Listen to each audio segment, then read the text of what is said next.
So நம்ம பூமியோட வெப்பமானது பார்த்தீங்கன்னா அதிகரிச்சுட்டே வருது. அதை கட்டுப்படுத்தணும் அப்படிங்கிறதுக்காக 2015 பாரிஸில் நடைபெற்ற பருவநிலை மாற்ற மாநாட்டில் பார்த்தீங்கன்னா ஒரு ஒப்பந்தம் மேற்கொண்டிருப்பாங்க. என்ன ஒப்பந்தம் அப்படின்னா, தொழிற்புரட்சிக்கு முன்னாடி இருந்த காலத்தில் முன்னாடி பூமியோட வெப்பநிலையானது சுமார் 14 டிகிரி செல்சியஸாக இருந்துச்சு.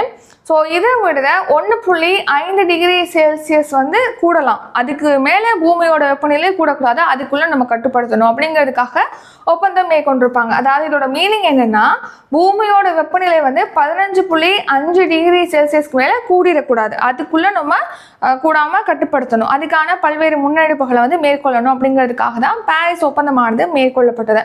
ஸோ ஏன் எக்ஸாக்டாக அந்த தொழிற்புரட்சிக்கு முன்னாடி இந்த காலத்தில் இருந்ததை விட 1.5 டிகிரி செல்சியஸ் கூடிடக்கூடாது அப்படின்னு சொல்லிட்டு ஒப்பந்தம் மேற்கொண்டிருக்காங்க அப்படின்னு கேட்டிங்கன்னா, தொழிற்புரட்சிக்கு பின்னாடி தான் என்ன ஆச்சுன்னா அதிகமான தொழிற்சாலைகள் வந்துருச்சு.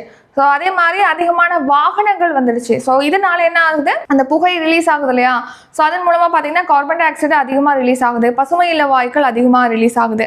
ஸோ இது வந்து வளிமண்டலத்தில் கலந்துருது. ஸோ பசுமை இல்ல வாயுக்கள் அப்படிங்கிறது பார்த்தீங்கன்னா நமக்கு நல்லது தான். பசுமை இல்ல வாயுக்கள் இல்லாமல் இருக்கக்கூடாது. அதிகமான வெப்பத்தை வந்து நமக்கு பூமிக்கு தருது. ஸோ அதனால தான் பசுமை இல்ல வாயுக்களை வந்து கட்டுப்படுத்துறதுக்காக புதுப்பிக்கத்தக்க எரிசக்தியை பயன்படுத்துறது, மின்சார வாகனங்களை பயன்படுத்துறது, இந்த மாதிரியான முன்னெடுப்புகளில் மத்திய அரசு ஈடுபடுறாங்க. அந்த கான்செப்டே என்ன அதிகரிக்க கூடாது பூமியோட வெப்பநிலை அப்படிங்கிறத கான்செப்ட். ஸோ இப்போ 2024ஆம் ஆண்டு பார்த்தீங்கன்னா பூமியோட வெப்பநிலை தொழிற்புரட்சிக்கு முன்னாடி இருந்ததை விட அதிகரிச்சிருக்கு. அதாவது 1.6 டிகிரி செல்சியஸ் வந்து அதிகரிச்சிருக்குன்னு சொல்லிட்டு தெரிவிச்சிருக்காங்க.